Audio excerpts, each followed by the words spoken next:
I think we have a quorum. We're passing out the paperwork up here. As I announced yesterday was not a liquor hearing, beer, wine. Today we are hearing alcohol. So if you're here for something else, then you're in the wrong place. If you don't want to stay for that, that'll be fine. But today we are going to be hearing a couple of alcohol bills in a few minutes. So we will get started. I know everybody wants to get out of here today. Hopefully this is the last meeting for most of the folks. We've had a pretty active week. 1st of March is starting off active also. If you didn't get your peanut butter and jelly sandwich earlier, you've probably missed it by now. Got it? Okay. I had the fried ones also. Sure did. Thank you for being here today. Yeah, we'll go ahead and put a sign-up sheet downstairs. Got, yeah, House Bill 185 and 314. We'll get a sign-up sheet stuck down front for you. We want everybody to say their piece today when we get started. We have a quorum. We have a few more members coming in. There may be a few more committee meetings that are trying to get through.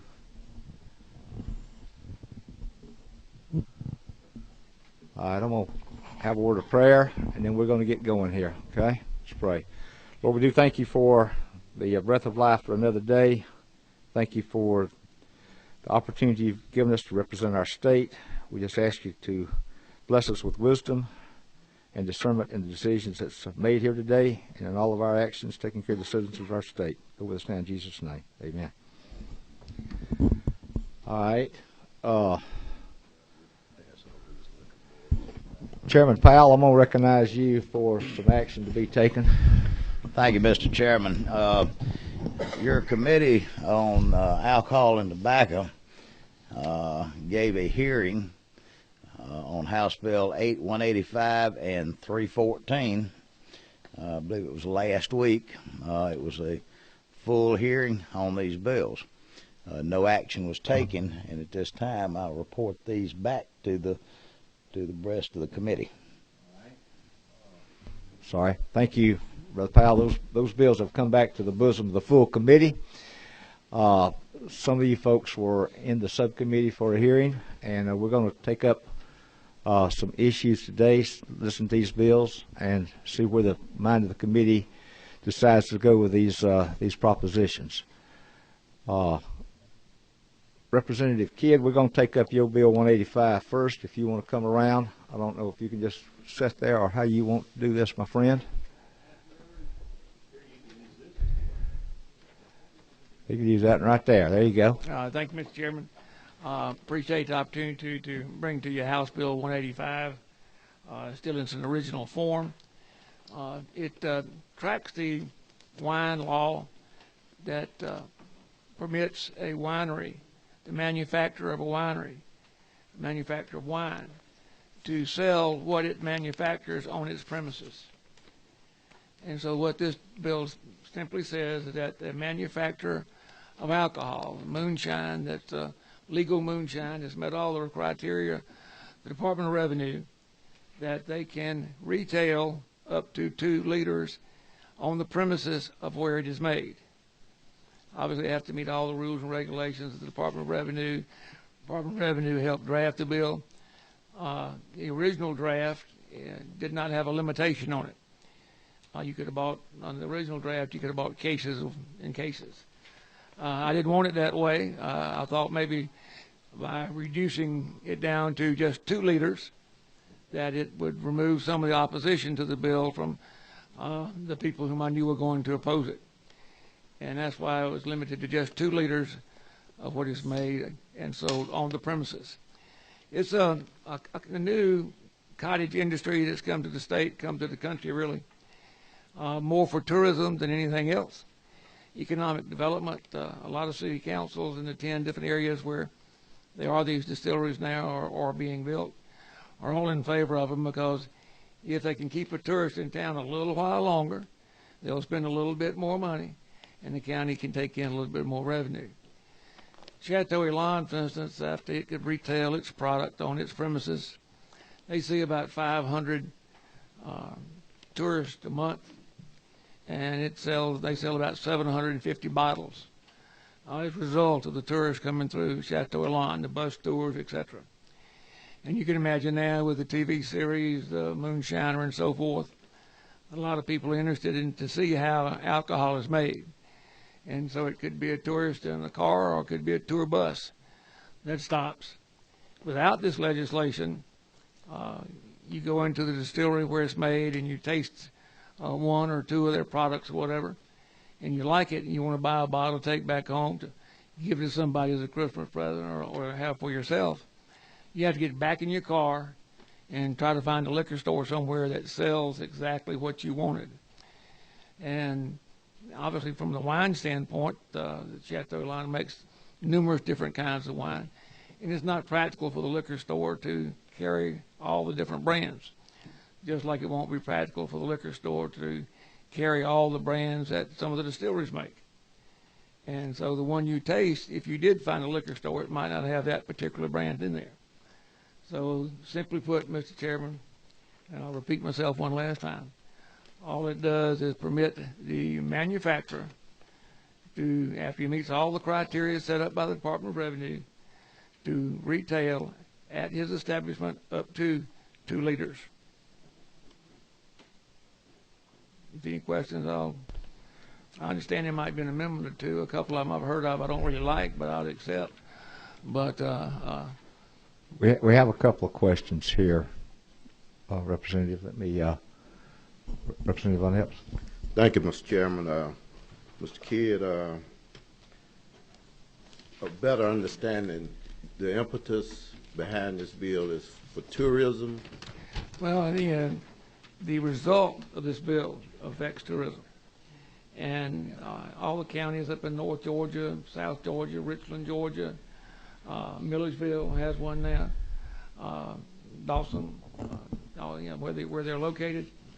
The effect is that tourists come through the town and go through and want to see how it's made, and they'll buy it. So for the manufacturer to find a retail establishment to market and sell their limited product, the best place they can do that is where it's made.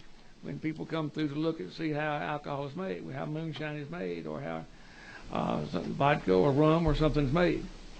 And so obviously the net result would be obviously that they would make a little bit of money. I hope you make a little bit of money off the tourists coming through.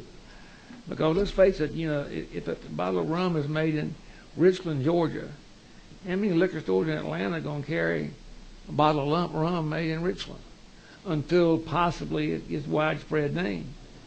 How many establishments throughout the state carry Chateau Elan wine? All the different brands of labels of wine they have. I mean, when you and I go to California or whatever and we tour a winery and we sample something, we want, and we can buy it right there because it's not in a store somewhere. Similar thing, the language was tracked almost exactly the way the wine law is, except that we put in a 2-liter maximum. Where the wine law doesn't have a maximum, this one has a 2-liter maximum. Follow up. Sure, yes, sir, my friend. Yes, sir. One of my concerns for the last 20 years on this committee has been the integrity of the 3-tier system. Do you see this bill as an infringement on the integrity of the 3-tier system at all? A tiny bit. A tiny bit. A 2-liter bit, to be honest with you. Obviously, though, the 3-tier system is manufacturer, wholesaler, retailer. And the manufacturer obviously has to put it to the wholesaler, who takes it to another town somewhere, then puts it on another truck to ship it to the retailer, and the retailer sells it. You have to find the wholesaler basically purchases what the retailers tell him they want. And the retailer obviously is not going to be aware of the different, possibly not be aware of the different brands. And even if they are, it's a lot of money for them to have sitting on their shelves if people are not going to come through and know what it tastes like. And so the tasting rooms and so forth would be a way that someone would like it, see how it's made, taste it, and buy it. And if they were from out of town somewhere, they would look for it. They'd go to their local store out of town somewhere and say, hey, do you carry any of this brand? Could you please get this brand? And then the liquor store would turn around and order some of that brand from the wholesaler. But unless someone was able to buy the first bottle, they wouldn't be able to get it down the road somewhere. And so it has yes, it has an impact on the three-tier system, but just a tiny bit, just like the Chateau Lines and the farm wineries do. It has an effect on the three-tier system, but I think the three-tier system, the wholesalers and retailers still making plenty of money. I hadn't heard them a whole lot. They're still out there. And this would affect them a whole lot less than the Winery Act did, in my opinion. One follow-up question. Mr. Yes, sir. We've got Okay. several people letting up here. Go ahead, sir. I'll just pass. No, that's all right. Go ahead. Okay. Ask your question, sir. And I guess recognizing the distinction between the three-tier system and the competitive nature within each tier system, wouldn't this give some type of hands up for maybe marketing as far as the distillers are concerned? Well, here again, if the distillery where it's manufactured is able to sell a bottle to a tourist or somebody coming through, or they taste it and want this, then the next go-round is if when they're out of town somewhere, they go to their store that they generally buy the product from, and do you carry the rum made in Richland, Georgia, whatever the name might be, or do you carry Good Time Moonshine that's made in Milledgeville? And the retail says, no, we don't stock that. And then the guy said, can you get us some? I've tasted it. I bought a bottle. I like it. And so then the retailer orders it from the wholesaler, and then it comes back to the retail shop, and the person's able to buy it from the retailer. But the first bottle he bought was at the manufacturer because he tasted and liked it and wanted to carry it home with him. Number 15, Representative Harrell, I think you were next. Thank you, Mr. Chairman. Representative Kidd, you mentioned Chateau Alon and that around 750 bottles a month, roughly. Yes, sir. And I appreciate Representative Von Epp's question. I think he clarified that tourism might be a result, but it's not a primary emphasis of the reason that you're bringing this bill. Chateau Alon, as I understand, has a golf course. Yes, sir. And a spa. Yes, and sir. a hotel. Yes, sir. And I don't, do many of these distilleries have such? Not yet. Not yet. Operations associated with But them? they also didn't have the backing of the water and the products that the owners of Chateau Alon had in Italy to start off with. I use Chateau Alon as an example, but you got Fox Winery down in on Highway 11 between Social Circle and Monroe. They don't do near the volume, obviously. The smaller wineries don't do near the volume that Chateau Alon does. I just use Chateau Alon as an example. What might, and I appreciate that, because I guess what I was following up on, and I may have been actually helping your case, but what I was following up on is if tourism is not the primary purpose, and Chateau Alon is about 750 bottles a month, do you have an estimate of what volume might be had if this were permitted, and for example, maybe using one of these other wineries that do not have hotels or spas or golf courses associated with them? No, sir, I don't. Okay. I just know that it's a new industry, and it's being popularized by the TV series now, probably. I know that the one in Milledgeville was originally contacted to find out how moonshine was legally made, and so forth, and they appeared on some of the original episodes of the Moonshiner on television. But you can imagine now that the interest in a lot of people have of seeing those shows, well, I want to see how it's really made, and so forth. And one final question. I guess what I'm just trying to quantify, and again, this may help your argument if we can quantify this, is, using Chateau Alon as an example may not be good because of the employment there associated with the hotel and the spa and the golf course. If we look at some of these others and what kind of employment is associated with those, if that is probably more characteristic of what these craft distilleries will look like, I think then that might be a for us to analyze the economic impact of such a decision, that might be a better comparison. I think it's a much better comparison. I don't know how many if I pass Fox Winery every time I drive up here, because it's on the back road going back and forth to Millersville. Right. And it employs about 10 people, more than that in seasonal and so forth. And they, do maybe 800 bottles a year, and so forth. Very, very small, because most of the wineries are small. Right. They're not like Chateau. I use Chateau Elan as an example because they have obviously multiple different labels of wine, and it's cost prohibitive for a liquor store. I would think it's cost prohibitive for a store to stock all the different brands that Chateau Elan has. And so for a distillery, the one in Millersville now has 6 different brands. And here again, I think it would probably be cost prohibitive for a retail establishment to stock all 6 of them, expecting local people to come in and buy them off the shelf. Thank you. I mean, just make a comment. I've watched a couple episodes of Moonshiners, and that reminds me of the wrestling programs used to be on. These guys are running around the bushes out here trying to hide, and I'm thinking, damn, you got TV cameras, all this stuff. You mean they can't find you out here with all this crap going on? I'm like, what the hell's this about? I think you're probably making more money off the TV than you are selling. I mean, it just reminds me of the damn wrestling they used to have on TV out here. I guess they still got it. My daddy was all into that stuff. I don't know that with any of the manufacturers here in the state they have a tickle working for them. Yeah. Anyway, it's just a comment. It doesn't mean anything. Number 8. Mickey, I'm sorry. Representative Stevens. Mr. Kidd, I have one concern. I think Representative Von Epps mentioned it. It's going from manufacturing to retailing. What kind of effect would that have on the retail and the wholesalers?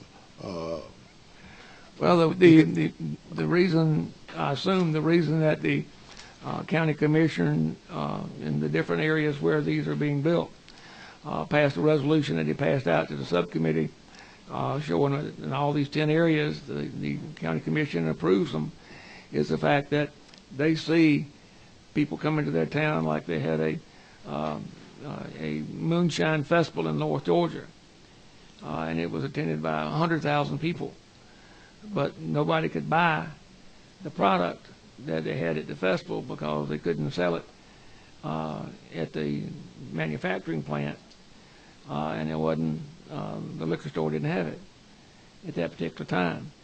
And so they see it as if someone will spend a dime in town, or $1 or $5 or $10 in town, they might stay a little while longer to go through the plant. They might buy a couple more meals at the local restaurants. They might even have to spend the night in order to take the full tour the next day. And all that turns into money for the community. So that's what they're looking for. And that they look at it in North Georgia, and they came to the subcommittee and made a presentation that how they really see it as an economic aspect, and 2 more jobs is better than what they have right now. 10 more jobs is better than what they have right now.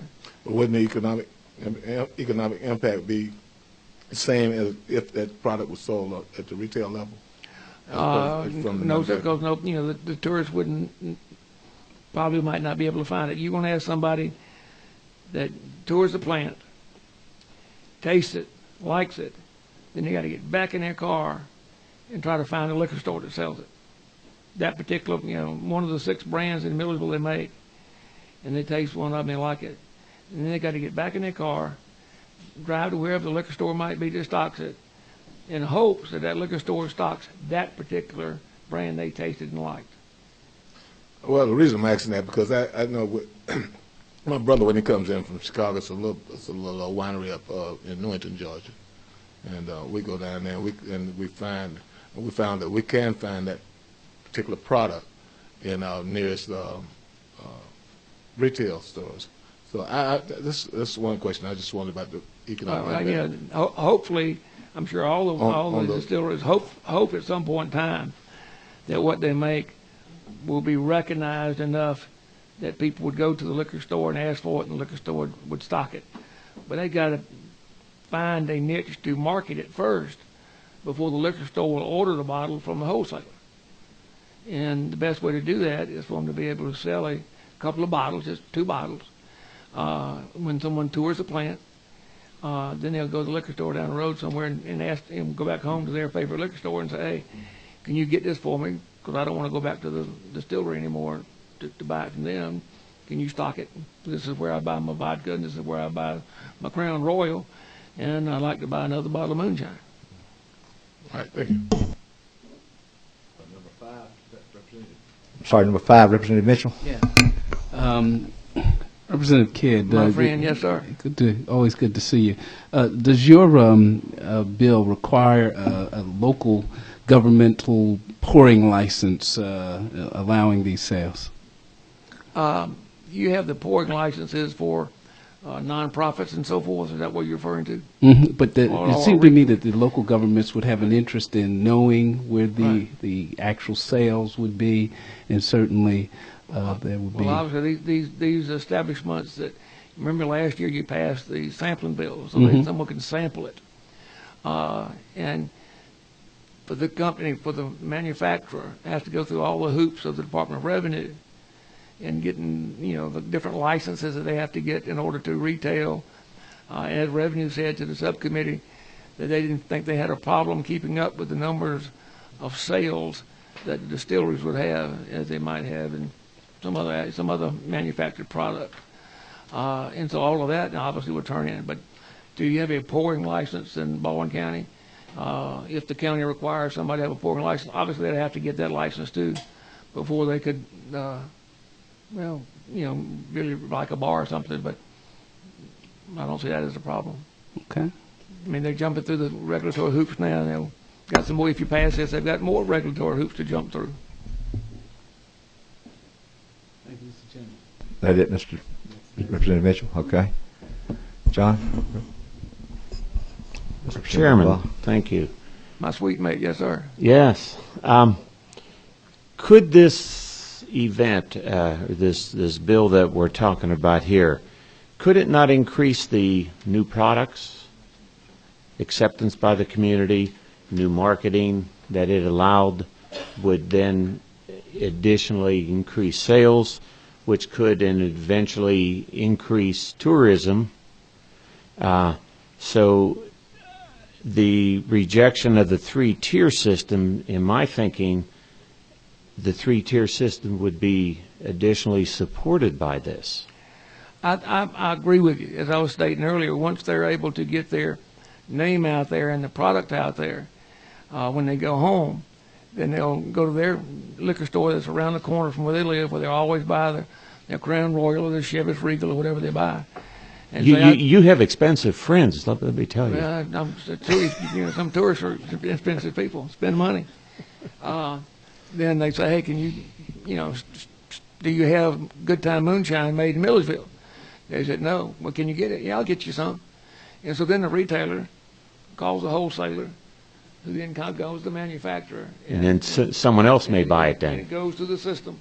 It goes through the 3-tier for the second purchase. Yes, sir. Thank you. I agree with you. And plus, it's a very pro-business, pro-small business. Yes, very pro-small business. Yes, sir. Thank you, sir. Representative Welch. Are you away? Well, it generated another one down here. Representative Von L. Will there be a collection of state taxes? As you know, most of the revenues of the state taxes are collected from the wholesale perspective. So how will state taxes the revenue department has their rules and regulations, or developed additional rules and regulations to make sure all the taxes are collected and all the taxes are paid on each bottle that's purchased? As they said to the subcommittee, and I assume Revenue is probably here, as they said to the subcommittee, they didn't think they had a problem with the distilleries of tracking down all of what's manufactured and all of what might be sold in their establishment. They didn't see them having a problem with doing all that. Be recognized for a motion. Yes, sir. Hold on, we got a couple more people asking questions here, sir. Number 11. That would be me. Yes, sir. Thank you, Mr. Chairman. To the author, what's the mechanism to control the amount of spirits that would be sold to the same consumer in a day? Well, it's like I say right here in the original bill to my friend whom I hopefully helped to secure a House seat, not a position majority, but it didn't work out. He is. This bill limits it obviously to two liters. But how do you manage and control the Person come back in later on in the afternoon. Yeah. Well, you got to have some ethics and trust in there somewhere, just like the preacher said today. You got to look yourself in the mirror and know that you're being honest to yourself and how you conduct yourself in business and how you conduct yourself with the votes here. Well, not just the retailer, but you may have the consumer the retailer, unbeknownst to the retailer, the consumer could continue to come back and avoid going to a liquor store, to another distribution outlet, and go to a different clerk or a different cash register to Right. permit the purchase. I assume the Department of Revenue could work up some avenue of making sure they don't retail, 4 bottles to somebody over the course of a whole day.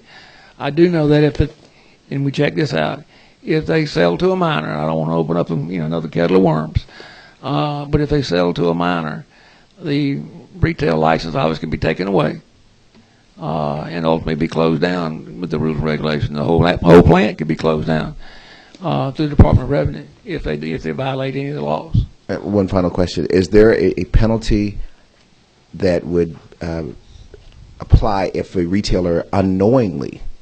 I mean, you may have a retailer. I own the store, but I have several clerks that work for me. You have one clerk that sells 2 liters and another clerk that sells another 2 liters to the same buyer. Is there a sanction against? There's not a section in this bill, no, sir, but I imagine that if the revenue thought that was potentially a problem, they could obviously adopt rules and regulations overnight to take care of that.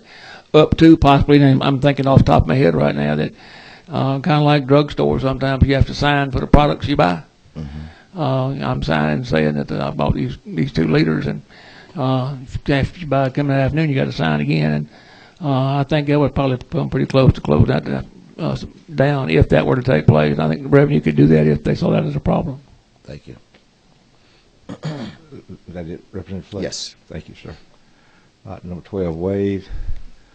Okay. Yeah, okay. Representative Welch. Thank you, Mr. Chairman. Representative Kidd, in the definition of licensed premises, it occurs to me, and this may be the intent of the author, and I'm not sure, that if you are a facility that just stores distilled spirits, that you could have the sampling and sale of 2-liter bottles of the distilled spirits. Is that the intent? Right now, the way it works right now, is they're manufacturing it and they're shipping it. Because somebody can come in and taste it.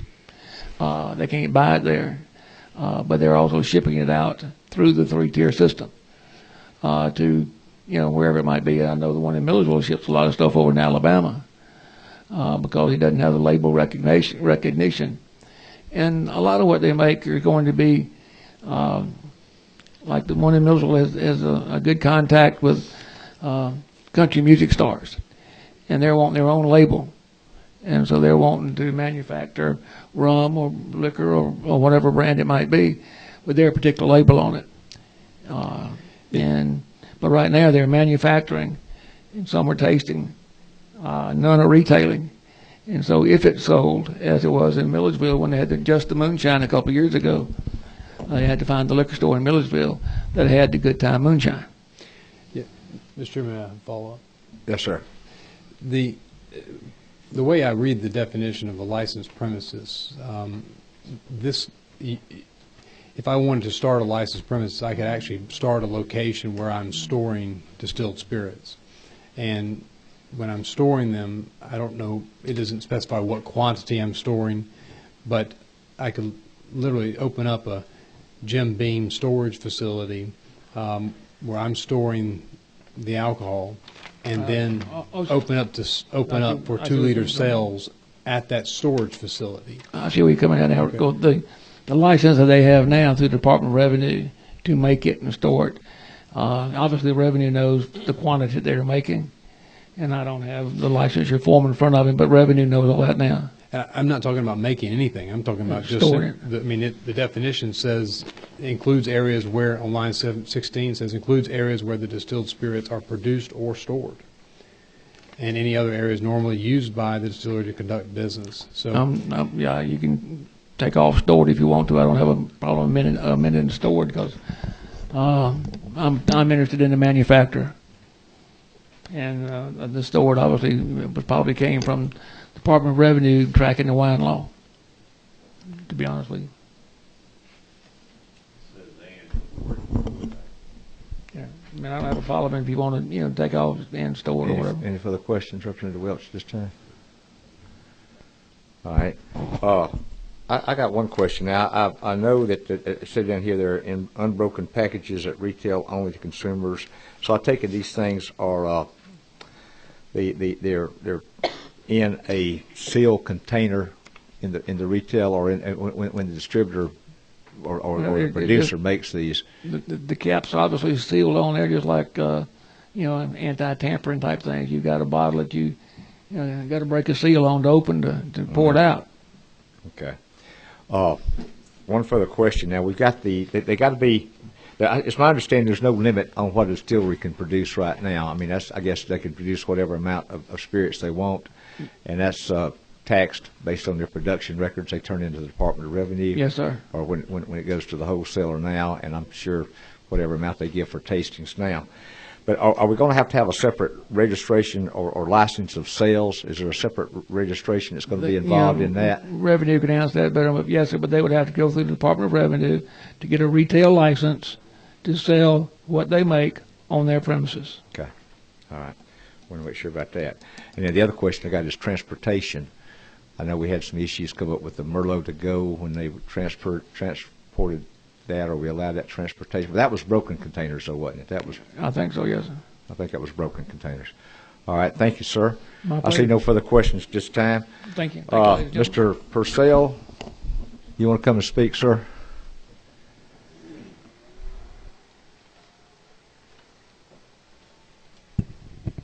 Mr. Chairman, thank you. My name is James Purcell, representing the Georgia Distillers Association.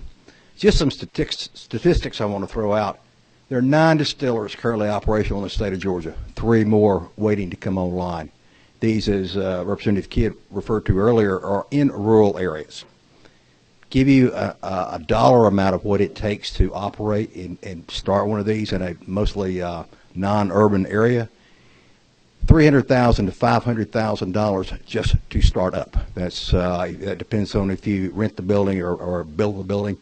The licensing process takes you a year. You've got to go through the state to approve your label and through the feds. So that's a year process to get that done. Once you get to the labels, then you can start to distill your spirits. Well, by law, it's got to sit for a year. So if you've got this kind of investment, you're waiting 2 years before you can even start to move this out. The ratio is 10 to 1. 100 gallons of mash produce 1 gallon of spirits. So just to give you some idea of how that works together. Some of the distillers in Georgia, one in particular I can think of, his biggest wholesaler is in Tennessee. All of his product goes to Tennessee. It's amazing. And as Representative Kidd said earlier, we're not trying to impact the 3-tier system, trying to give us some way to market, get the name brand out. It is a novelty. With the amount specified in the bill, it's a novelty. And for these people to tour bus or individually in their cars to buy these things, it's something that it's going to help the communities. And you're going to hear this is a major impact to the 3-tier systems. That is not what we're trying to do. We are absolutely dependent upon the wholesalers to get this product out. But there's got to be a demand. And this is a format in which we can create a demand with a very inexpensive marketing program. And these local chambers are jumping up and down about the prospects of moving the tourists through it. You go up into Lumpkin County, you've got the Wine Highway, you got Wolf Vineyards and Three Sisters and all the other vineyards, and they're very, very nice places. Not on the scale of Chateau Alon, but they're very, very nice places, hosting luncheons and all that sort of thing. We're looking at possibly if these distilleries can get this ability to market at this low level, of creating even a moonshine trail, for lack of a better term. But it's something that's a tourist-based scenario that really will push that part into the economic development aspect of it. And it's both. I mean, it really is economic development. It's also a benefit to the small businessman. Thank you, sir. Any questions for James Purcell? Thank you, sir. Thank you. Mr. Kitchens.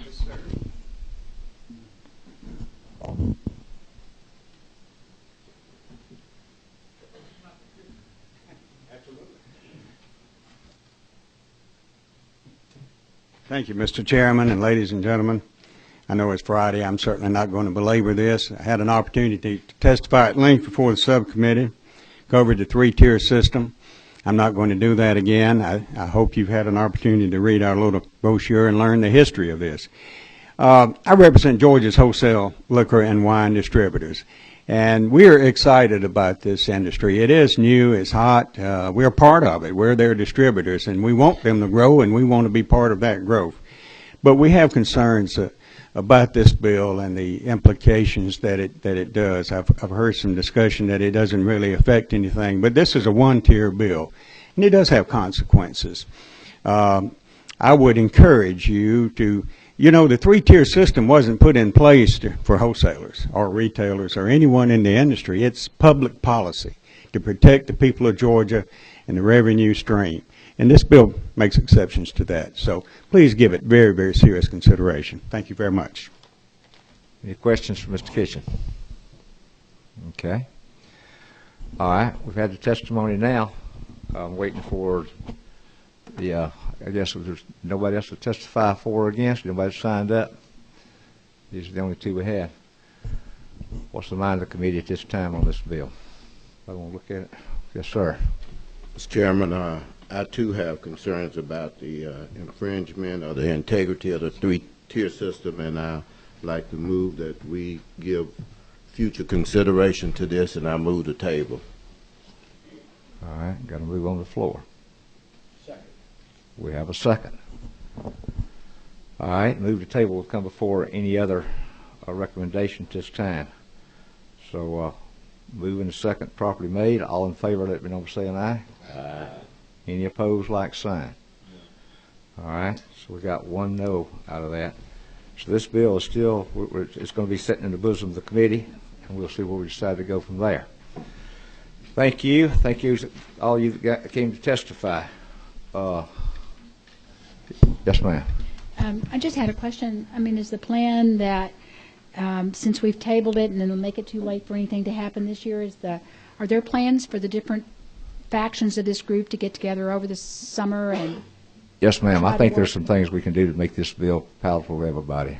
I believe it can be worked out. There appears to be some questions here, but I think this can be worked out and brought back as a good substitute at a later time. Well, Mr. Chairman, if I may. Yes, ma'am. I certainly think that's what we need to do because it is a budding industry, and even though I don't drink, listening to it makes me want to see if I might start. But I do think we have to give young companies an avenue to market their things, but hopefully compromise. Yes, ma'am. This does not kill the bill at all. This is just going to allow us to make sure we get exactly perfected, and I expect this to be moved very early at a later time, if that would be the mind of the committee.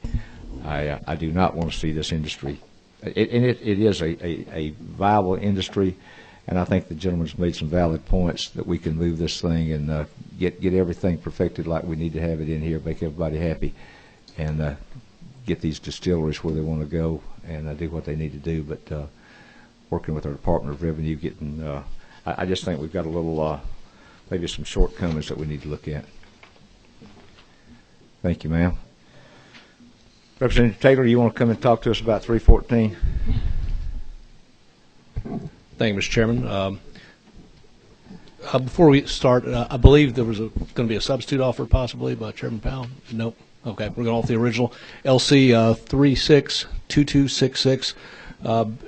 We've heard about this in subcommittee, but basically this is very much analogous to Representative Kidd's bill, which is just a different beverage, which would allow brew pubs that also serve food, with 50% of the revenue coming from food, to sell on premises the product that they brew on site for consumption on site, packaged to leave the store with 288 ounces, which is basically a case of 12-ounce beers, or any permutation of that, a growler or something like that, and would basically allow these folks to provide for retail sale on site the product that they sell at the bar, at the tap.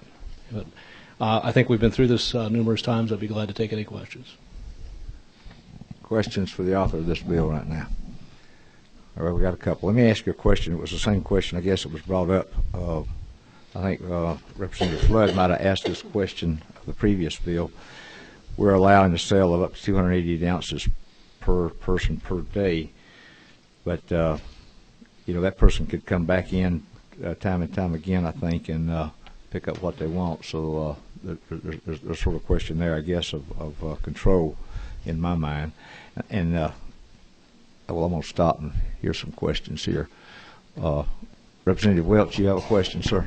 Yes, sir, Mr. Chairman. I have a couple, if that's all right. Representative Taylor, thank you so much. On page 1, dealing with lines 19 and 20, this is actually subparagraph B. Is this, when we strike this language now, we're allowing for a brew pub to essentially be a restaurant and manufacturer of beer? They will not have to sell any of the beer to wholesalers or to wholesale dealers. Is that the? They don't have to, but I think it allows for it. It allows for it, but there's no they would no longer be required to do no. that. Okay. And then, Mr. Chairman, I have a follow-up. Yes, sir. Go ahead. On page 2, line 31, could you explain for me the terminology at the end of the sentence that says for personal use? Because it says a license to manufacture malt beverages held by a brewer shall include the right to sell for personal use. I'm not following. It seems like we're trying to allow someone to purchase for personal use, but this seems to be modifying the brewer. My read of language, and you're an attorney and I'm not, would be for personal use, somebody taking it home and having it at their home, and not for resale, like taking it to a retail establishment or another restaurant, or selling that at some event. Would be my read on that. Okay, and I'd be glad to entertain if you've got, like I said, you're the attorney, Representative Welch, and if you've got an idea, for better language on that, I'd be glad to. That was my concern. Is just it seems to be modifying brewer, and it probably needs to be modifying whoever's going to purchase or acquire the 288 ounces. I'll think about it and see what. Okay, I'd be glad to take your advice at that point. Thank you, sir. Representative Von Epps. Correct me if I'm wrong. Do we not presently permit on-premise and off-premise license separate? And say, for an example, a convenience store has an off-premise license. Would that not present some unfair competition for allowing you to have an on-premise and an off-premise license? My read on that is basically, again, and I'm probably echoing Representative Kidd here, I think the amounts we're talking about are very small percentages when we get down to it. This is, again, something that's locally produced, literally locally produced in a restaurant typically, and is for consumption on site. But allowing somebody to leave with a limited amount on site, I don't think that's any unfair competition, no, sir. A case is not really limited. And I'd be willing to look at the amounts as well.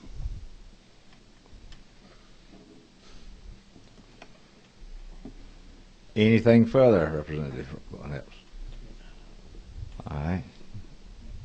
Mr. Chairman, the question I would have is that at present time there is no on-site brewery, restaurant, pub type thing in Georgia? Oh, no, there are plenty. And I think there's, Mr. Chairman, I think we've got some of those folks here signed up to speak as well. So they may be able to speak. No, they make it and they sell it. They sell it on premises. That's on correct. premise. For consumption on premises. And this bill is designed to allow them to sell to take? Correct. They're legally allowed to do it now for consumption on premises. What this bill would do would allow some limited amount, and that can be negotiated or looked at for basically somebody to take out with them. Thank you. All right. No further questions this time, Representative Taylor. Okay. We have Mr. Zachary here to speak.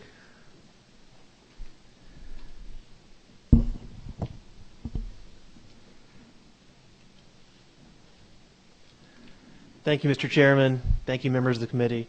My name is Al Zachary. I work at LaGrange Grocery Company. We are a distributor in LaGrange, Georgia.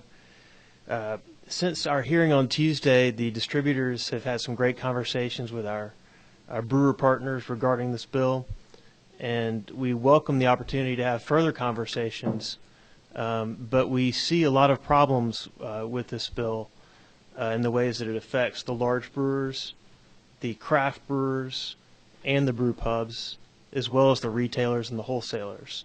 It also presents some issues for the revenue department, and these are complicated issues, and we welcome the opportunity to sit down with all the interested parties and try to work something out so that we can come to some kind of common understanding about what all the parties want.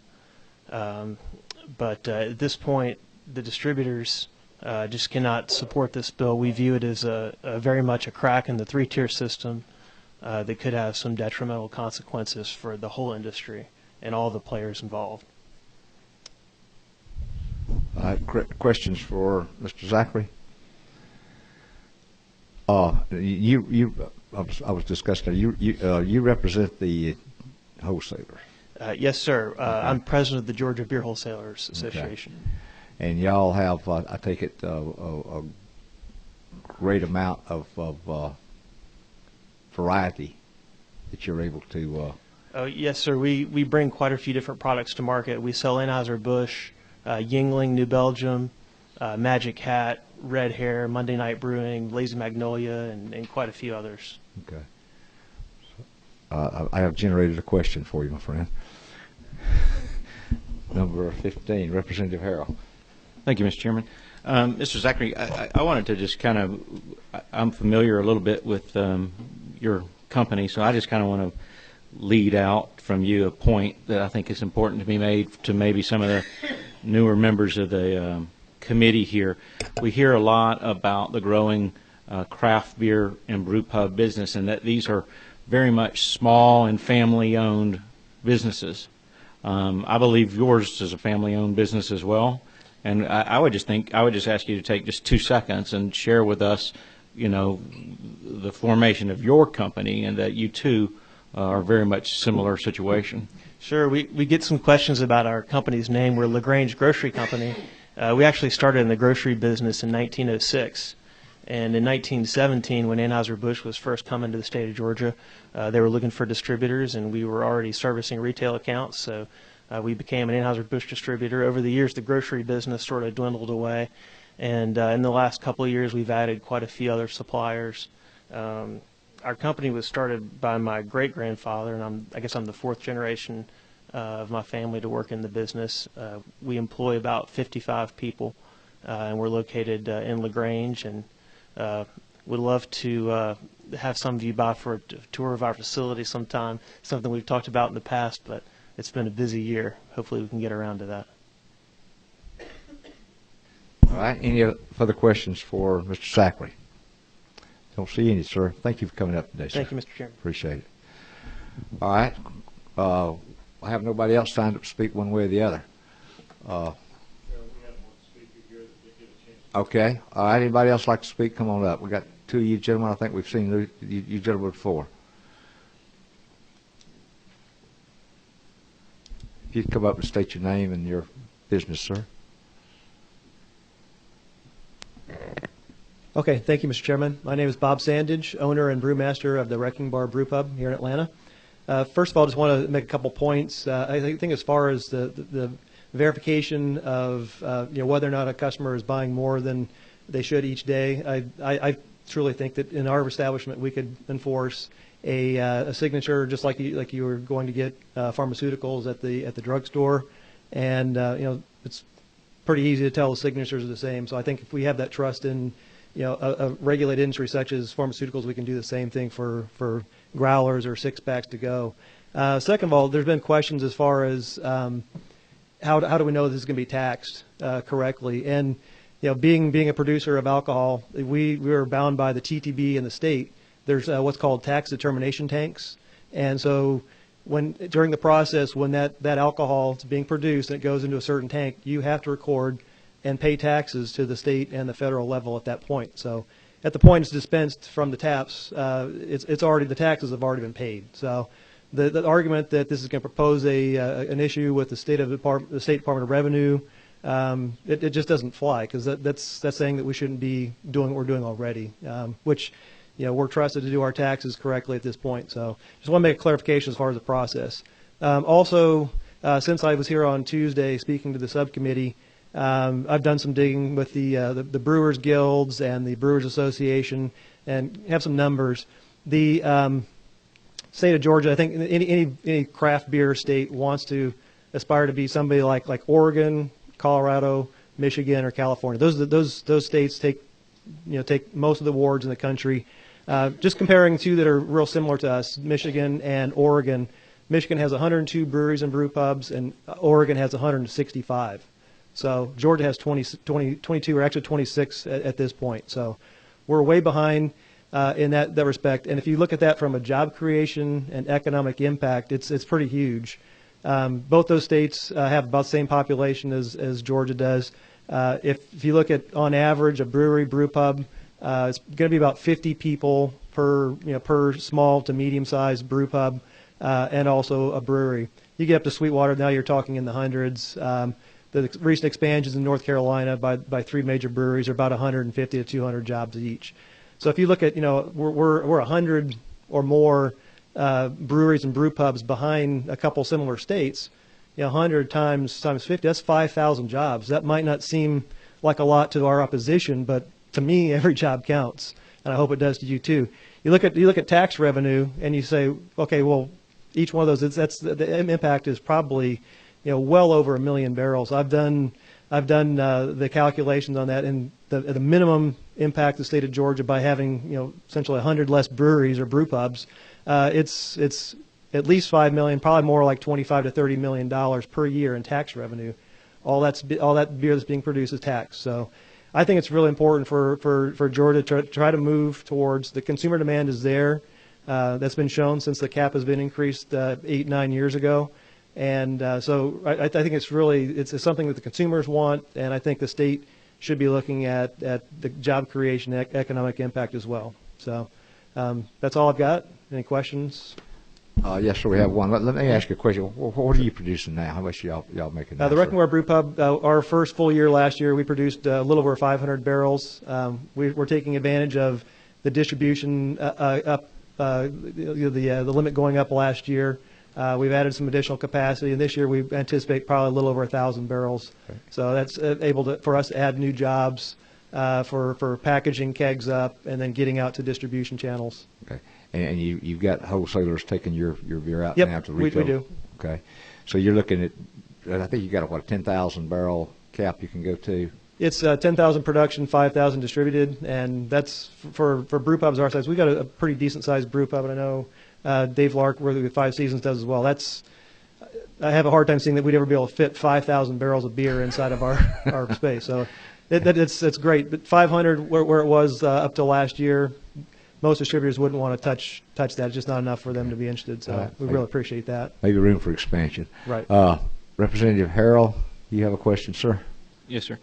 Bob, I want to get you to comment on a couple items, and I think again kind of supports the position you've just made. We've had some concern about people that might buy more than whatever the ounce would be. Right. But you, as a as a retail business owner, I mean, you have a responsibility.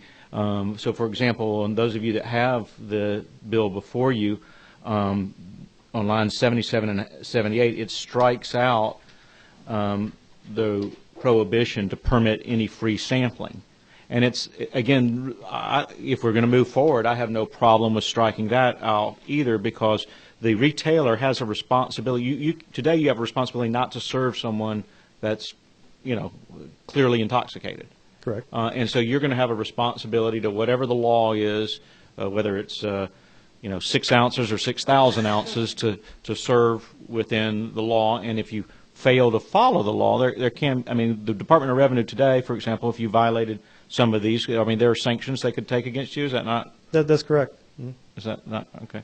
And so I think, with that question, we do have to rely a little bit on the owners and operators of these businesses to be responsible people and live within the law. So I appreciate that. Thank you. Yeah, thank you. Bob, we got one more question, looks like, sir. Sure. Representative Fluff. I'm sorry. Epps. Representative Epps. Watch out. I'm still concerned about the infringement on the 3-tier system. So a retailer, an off-premise facility, is a convenience store or a liquor store somewhere. So you are given an opportunity to be an on-premise and an off-premise. Now, what's going to prohibit them from being on-premise and off-premise?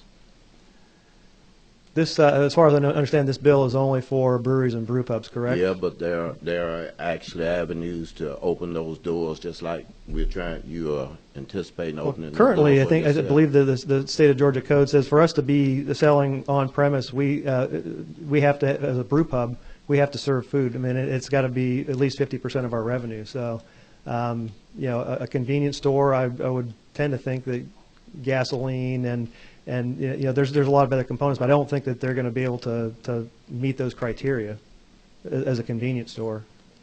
Well, all that's a part of the code section, and it too can change. So I'm just still concerned about the infringement on the 3-tier system and the separation of manufacturers, wholesalers, and retailers. Okay. All right. Anything else, Representative Epps? Okay. All right, sir. Looks like you have convinced everybody. Okay. I Thank you. think we had a couple more folks who want to come up and speak. Thank you, Bob.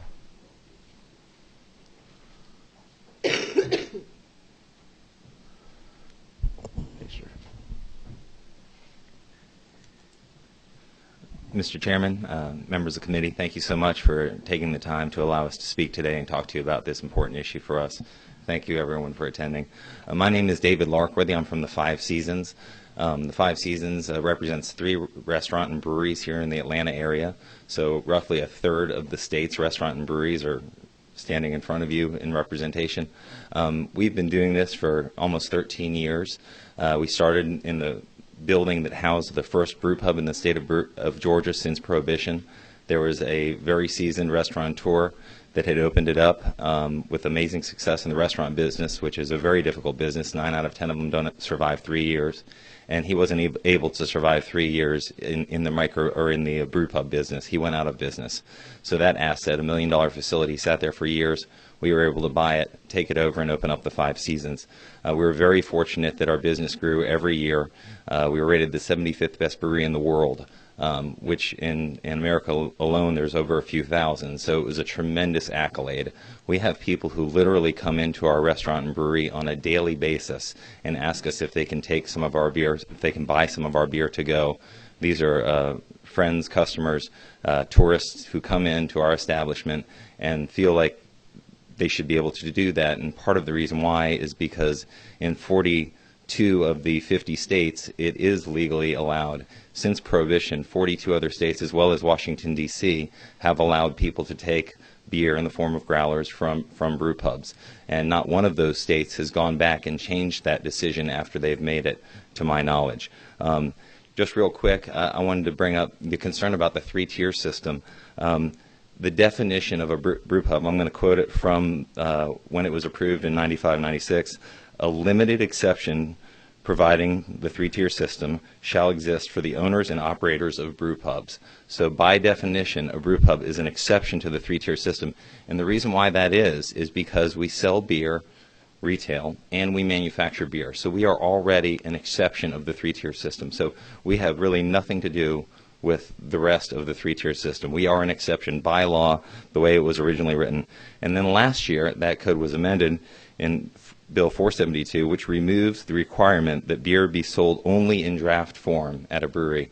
And we are talking about beer being sold in growlers in draft form, so we're not even taking that special exception into consideration. But we employ about 150 people. We grew twice, basically 300%, during the worst recession that the country has ever seen. And it has been very difficult to do that. It's been difficult on me personally, on my family, on my employees who have had to give a lot more for a lot less in order for us to continue our work. But they feel good about our work, and they've stood by us, and that's why we've been as successful as we have.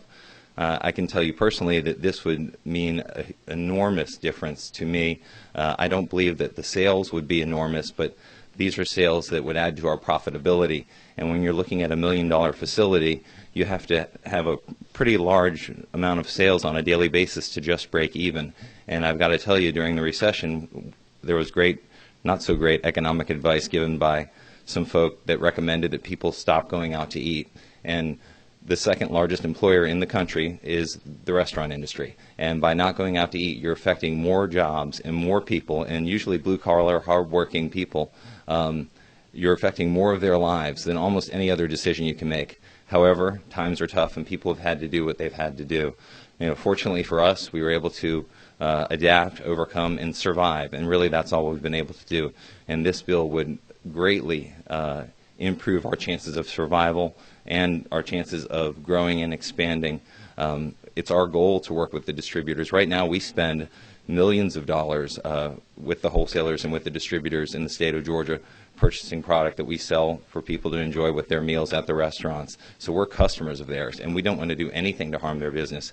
To give you an idea, the Five Seasons created over 400 different styles of beer in the last 2 years. So when you talk about carrying 50 products or a variety of this or that, we created 400 different styles of beer. Some of them only lasted 2 or 3 days and they were gone. These are all made by hand in small batches.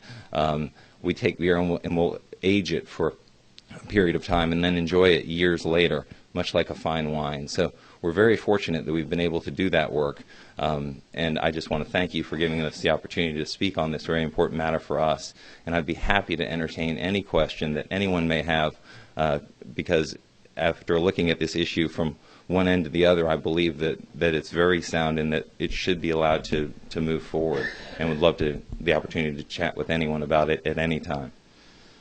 Thank you for being here, David. Thank you. A question. Now, you're not, if you make, you said 500 different 400 different types over the last few years, correct? Good gracious! So you're not producing. You see, some of those have been short-lived. You just produce them, drink them, and then you go to something else. You guys don't try to manufacture 400 different at one time, do you? No, I mean, very similar to a restaurant that's running daily specials, of which we do an insane amount of as well. We do 20 or 30 food specials a day because we're kind of crazy.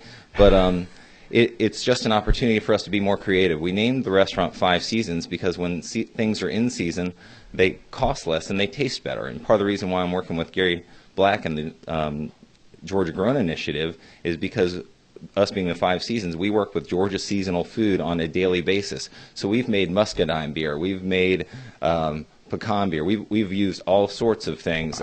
I've made beer with beets, with pears, with watermelons, with peaches. The smallest batch, about a gallon, just to have at a tasting at a dinner. You know, the largest batch would be 30 barrels or roughly 60 kegs worth of beer. So this is a handmade small batch kind of thing. It's a very, very, it's like making soup, but resulting in alcohol. But it's very similar to tea or soup. But we are regulated by the TTB, and we do. We are on camera every day, all the time. Every transaction we make, everything we buy is recorded. Everything we sell is recorded, and you know, we are responsible for that. That's our job. We've been fortunate enough to be able to enjoy the license of being able to try to manufacture beer and with that license comes a lot of responsibility, and we've done what we can to make sure that we provide the safest product to our customers, and it's in our goal, in our best interest as Georgia citizens and as Georgia businesses to provide the community with a Georgia-grown product.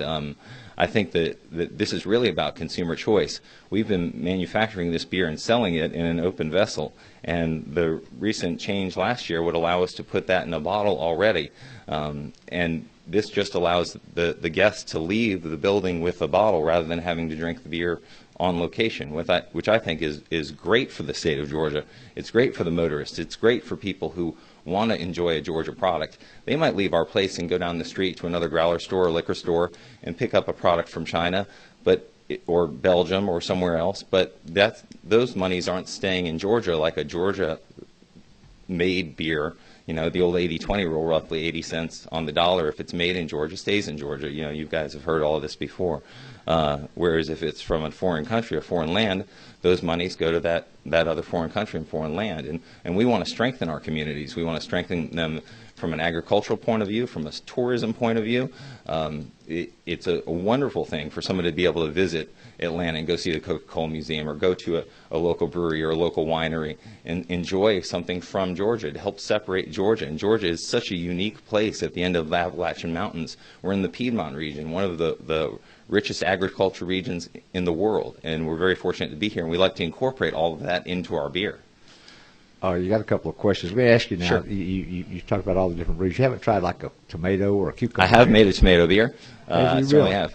Okay. Wow. Not a cucumber. Not yet, but maybe next summer. Okay. Now, serious question. Right now, you said how would you package this? You said y'all manufacture now for just sell on premises. Correct. It comes straight out of the tanks that we make it in, through refrigerated lines into the glass. The first time it ever sees oxygen from the time it's brewed is when it lands in your glass. It's actually a living beer. We don't even filter our beers.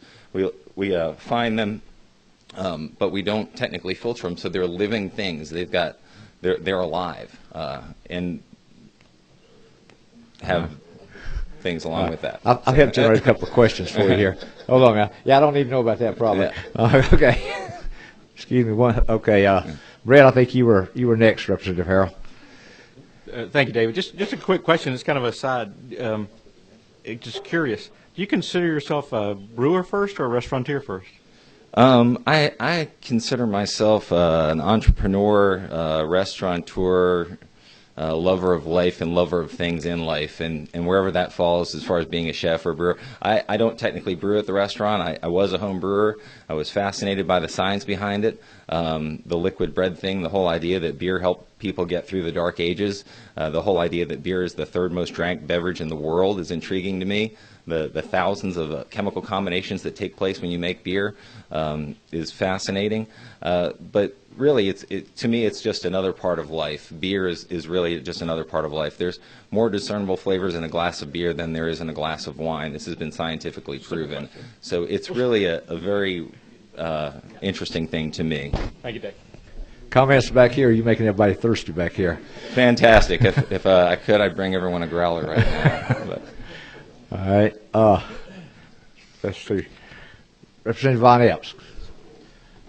Certainly, I was here at the inception of Brew Pubs back in 1996, and we actually came as a committee to tour your facility, or one of the facilities. Thank you. And we certainly don't want to be seen as anti-growth, anti-business, or anything like that. My major concern is the infringement on the three-tier system and how we are separating ourselves from having three tiers that actually facilitate the distribution of alcohol in the state of Georgia. That's my only concern. Your marketing, whatever else that's required for your growth and development, we aren't opposed to that. I'm not standing here, but I'm just concerned about the three-tier system. Thank you, and I understand that concern, and we have no interest in distributing our beer. Our beer is heavy and it needs to be cold, so we'd rather have the experts in the distribution handle it for us. I look forward to building a relationship with a distributor where we're able to sell our beer not only around the state but around the country. I mean, it's one of our goals, being somebody who's one of the best at manufacturing their product to be able to sell more of it elsewhere. We want to keep it fresh. We would like to keep it provincial.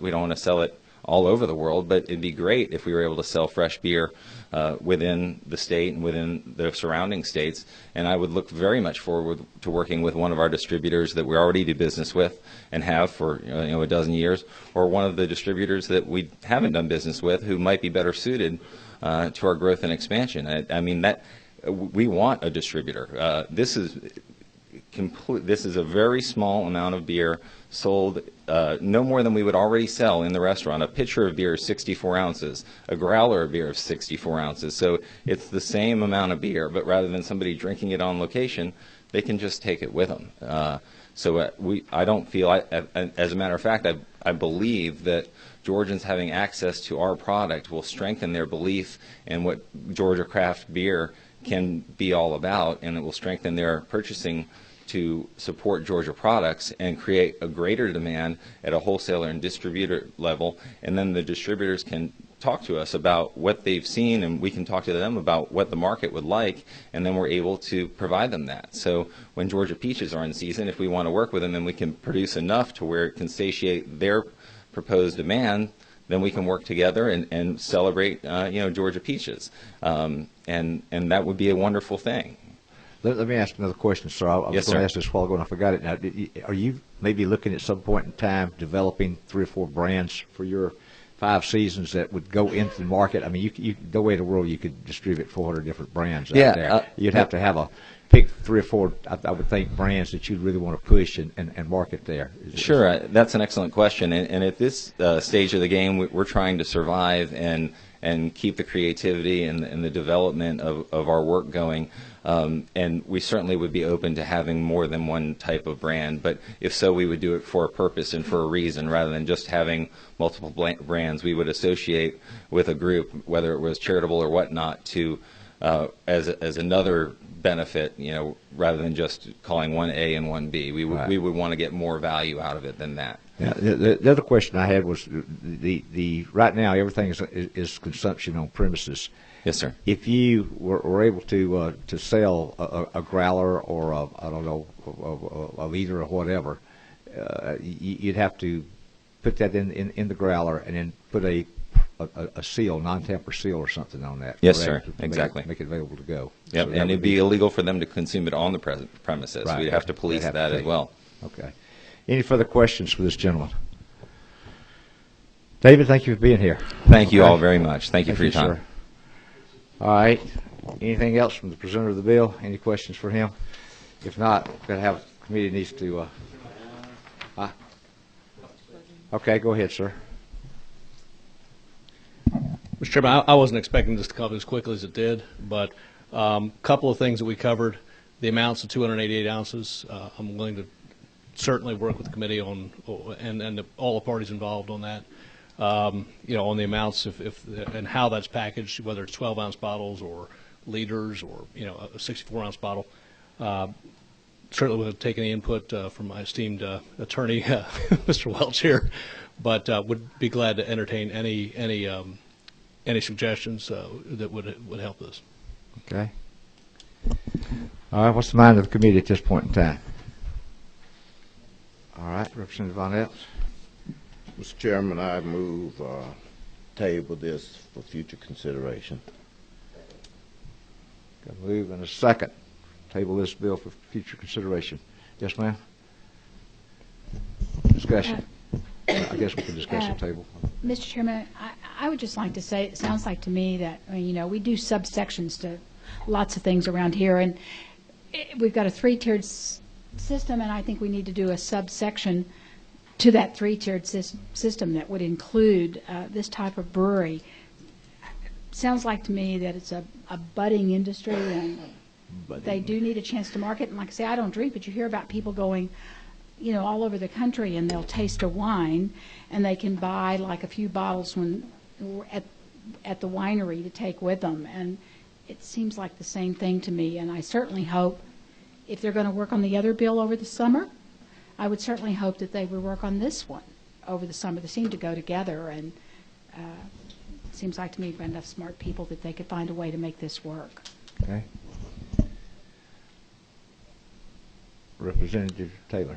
Thank you, Mr. Chairman. Before we take a vote on this, I just want to go on record, and I agree with Chairman Cooper.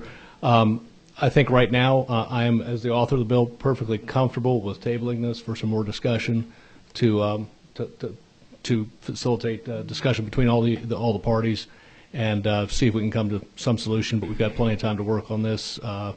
Just wanted to make my opinion clear on that. Thank you, sir. Representative Welch, you waive. We have a motion and a second before us. So mind the committee, all in favor, let me know by saying yay. Yay. Any opposed, like sign. Got one nay. All right. Oh, you got. You're against. All right. All right. So we got 2 against tabling, and I think the rest was 4. All right. This will be heard along with the other one, and we'll work out some arrangements to make sure we get this vetted and come back and have something that we can all work with and get this out for the next session. Thank you. Y'all have a good weekend.